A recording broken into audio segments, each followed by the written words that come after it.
Karsten article. Should you play tap dual lands and 2-colored limited decks?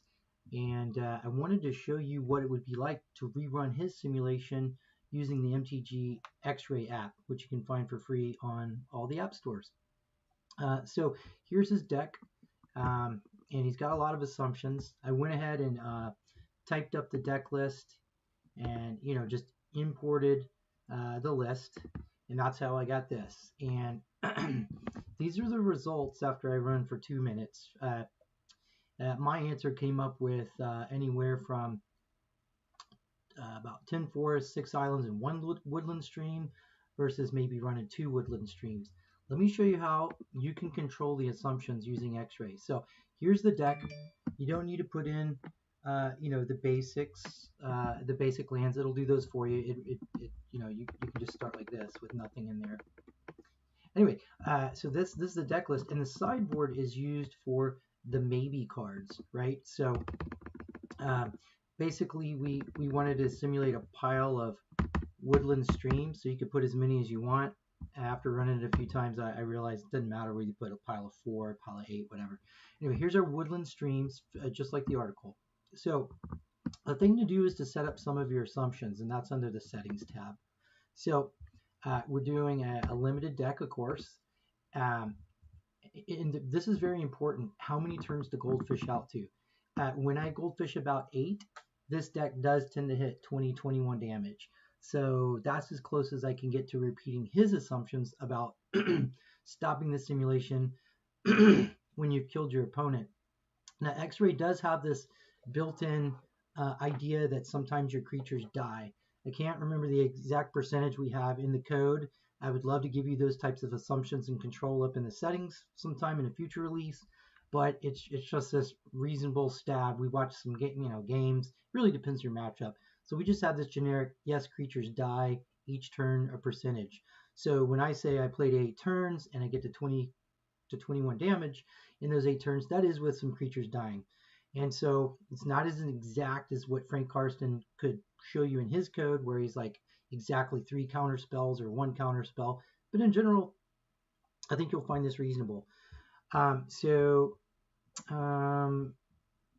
the other most important thing is we're just going to deal with the mana. We're not going to ask it to think about building our deck. We're going to ask it to tune our mana. Now, I'm going to give it 2 minutes. To simulate 10 million games, you would probably need to go about to 10 minutes to do the same thing. But I think in 2 minutes time, we're going to see some interesting stuff. Hopefully the streaming software doesn't suck too much from the CPU. And I hope it doesn't come up with a crummy answer while I'm on stream. But these are my assumptions. 40 card deck, mid-range 8. That should be about the right number of turns. Think for 2 minutes. And so this is the deck. I'm going to push the mana button and let's watch what it does.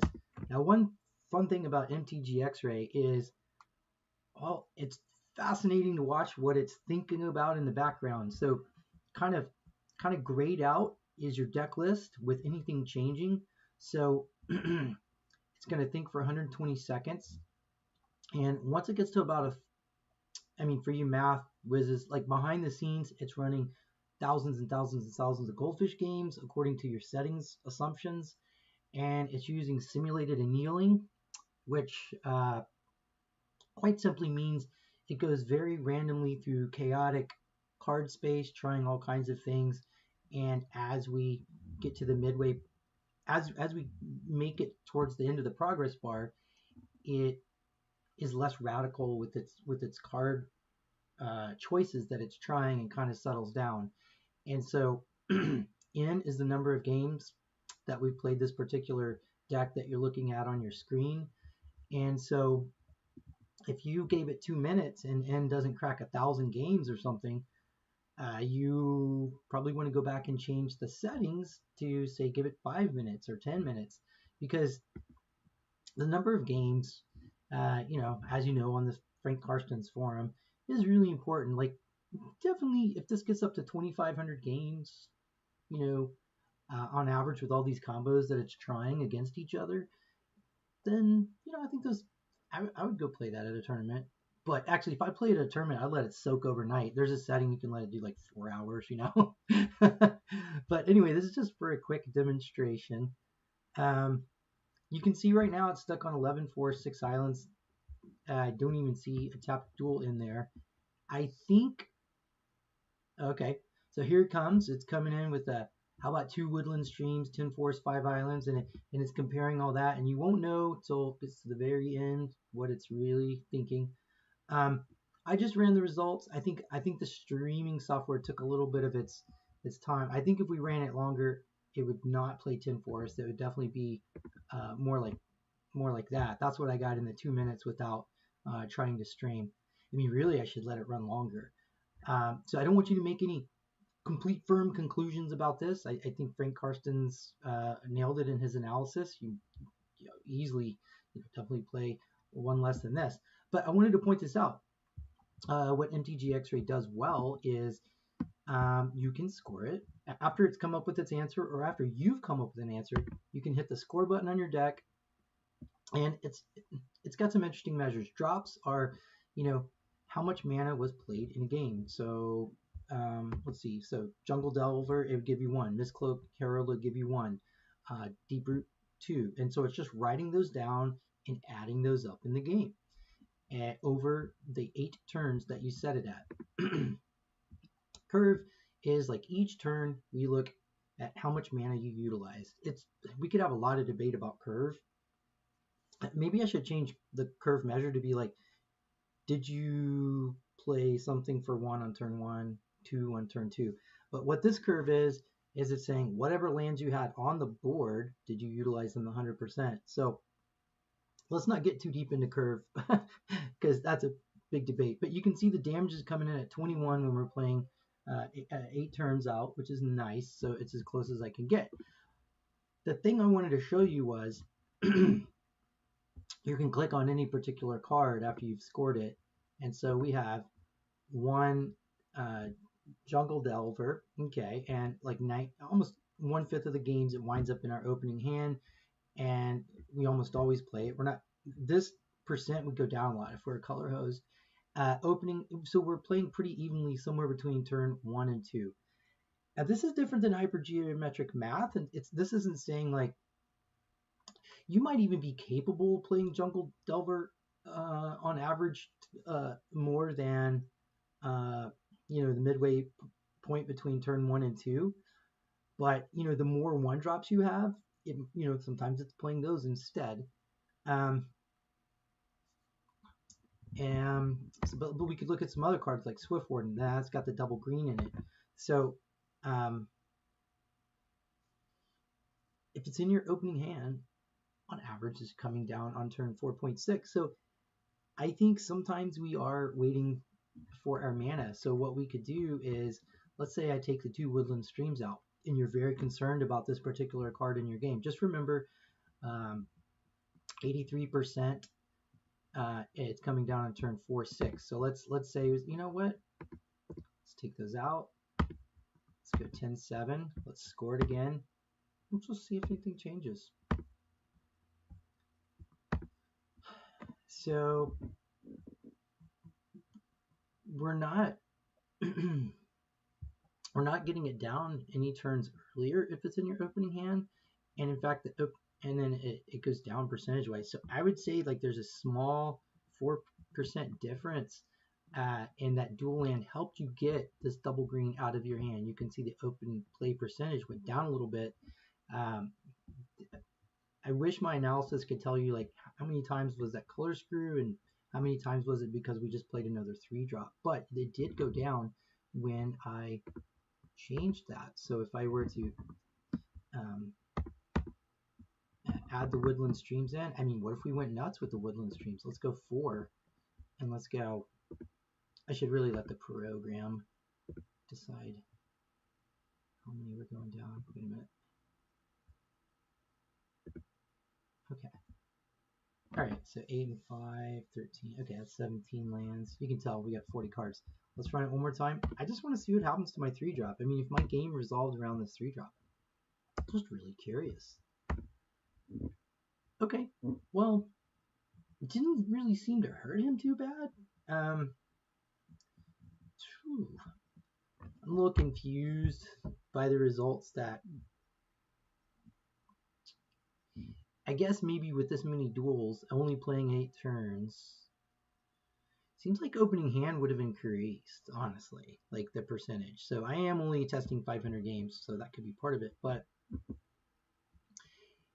he's coming down about the same. I mean, these are really hair margins here, but I wasn't expecting that. He's in your opening hand, and you play him less often. I guess maybe turn 3 goes by. I do know one thing the program would do. If turn 3 goes by, even though we might be less color hosed in a future turn, it might skip over him because eventually we're going to get to a 4-drop. You know, lots of 4-drops to choose from, and we might wind up just skipping turn 3 and playing a 4-drop. So really interesting. But the point is you can play around with this. You can use MTG Xray, find it in the app stores for free. Just Windows, you can run on your Windows computer. In the Windows store, just search for MTG space Xray. Same thing with iOS, you can run on your iPad. Android, you can run on your phones. Now, however much horsepower, you have to increase the amount of time you give it so they can get enough repetitions in with that value in of how many times it's ran each deck. But yeah, so that's some of the things going on here. I find it really interesting to use this. While we're at it, here, let's fix our mana back. At least something like that. And while we're at it, I can show you a cool feature, the Mulligan Playground. And so once you had your deck and you've decided how many lands you're going to play, this is your list. You could indicate whether you're on the play or the draw. And you could draw a random 7. Okay, that looks pretty bad with Island. And then you can take a guess and then you can score it. I think that's not so great on the colors. So it's saying that's a snap ball. Definitely don't mold that. But what if we were to change that to a forest? You know, so you can get used to your hands and you can score various hands. Yeah, it's a keeper. And so you could do better. You know, the deck average is a little better. Like, of course, if we change that to another forest, that's going to be a really great hand. That's a snap keep. So, I mean, this hand is way above that. And if you want to see an example game with this hand played out, you can just hit example. And since you guys are kind of math gurus, you know, you may not mind this textual output. I'm sorry it's not a pretty card output, but basically this is how I troubleshoot MTG Xray and make sure it's playing Magic correctly. So in our hand, we're starting with a blue source and a green source, another green land, and then we've got, you know, 4 spells. And so it's gonna, it slammed the land down, played Jungle Delver, and then this is your land state after it played it. So it used up 1 green to play that. So that's correct. And then you can see the order that it decides to play lands. It is intelligent about like thinking of what's in your hand and how it wants to lay out the lands. So that's kind of nice in the simulation. And so it's getting down that second green, and it didn't have anything to cast, so it passes turn. Then it managed to get that final blue down and play a 1 GG. And so this is just an example game, right? And you can go through it and see, whoa, what are you doing with your land? And that's interesting. Here's one of the tap lands. It came in tapped, so it was only able to play a 4-drop there, and then turn 6, and it will double spell if it ever gets it. Yeah, there we go. Example of using up all the mana. So anyway, that's that on that. But one more thing is fun to also practice mulligans for this general deck. If you want to do some more analysis, so this is a hand, 2 forests and some spells. Should you keep or mull this? So you get to take a guess, and there's a timer. You have to guess within the time. Okay, and you make your choice, and it tells you if you're correct. Unlike the other screen, it doesn't show you how close the keep or mull was. Maybe I can add that. And then it reminds you, yes, it was correct to keep this hand. And then you move your eyes back to the top, and you get another hand. We've got 2 islands. I wish I printed out the colors of the casting cost of these. I don't know how many I'm gonna say mole. This deck needs a lot of green. Nope. Okay. Water Trap Weaver, Swift Warden. I guess it was correct. Like, you could copy this hand and go put it back in the Mulligan Advisor screen and see like how close it was. Forest Island, sure. Island, Jungle Delver. Well, yeah, I just don't know my colors here. I'm just gonna correct. Okay, Forest Island. Okay, that's a snap keep right there. Island on Forest. Okay, so 4 lands. All right, 4 lands is often good. You can keep it. Yep. Woodland Stream. Ooh, there's our tap land. Forest Island. Yeah, of course. Boom. Okay, 1 tap land. I'm gonna mull that. That was correct. Yeah, so it's correct to mull your 1 tap land hand. Oh yeah, that's a good one. Sorry, there's only 10 rounds. I just want to finish this. Kind of addictive. Forest Island, Jungle. Yeah, that's a keeper. All right, and then gives you a score at the end. So you can go, yay, pat yourself on the back. But anyway, it gives you control. You can test your mulligans and get better. The thing where we're going with this is we are trying to we've been focused on mana and card draw, and so you can run a lot of tests that are hard to do with hypergeometric calculators. Like, you can put actual spells with card draw or scrying, and it will do its best to really affect the game and play the games that way. And the thing we're working on now is taking some of the mulligan smarts, letting it train itself up, then playing the games which give you the simulation, so that while it's making all these deck scoring decisions, it's also kind of got a little bit of machine language learning that it did on your particular deck to say, okay, 1 dual land, yeah, that's a mull, and then that way it can play the game kind of like you would with the scry too. So anyway, that's what we're working on. MTG Xray, give it a try. I love Frank Karsten's articles. I think this could be, of course, Frank, if you're listening, I'd love to talk to you. Just send me an email at info@mtgxray.com. I'm really trying to get a hold of you. Really love your work. But hopefully this is something you can run some simulations like Frank's or alongside Frank's, and I don't know, get some insight in the games. Thanks for watching, guys. Thanks.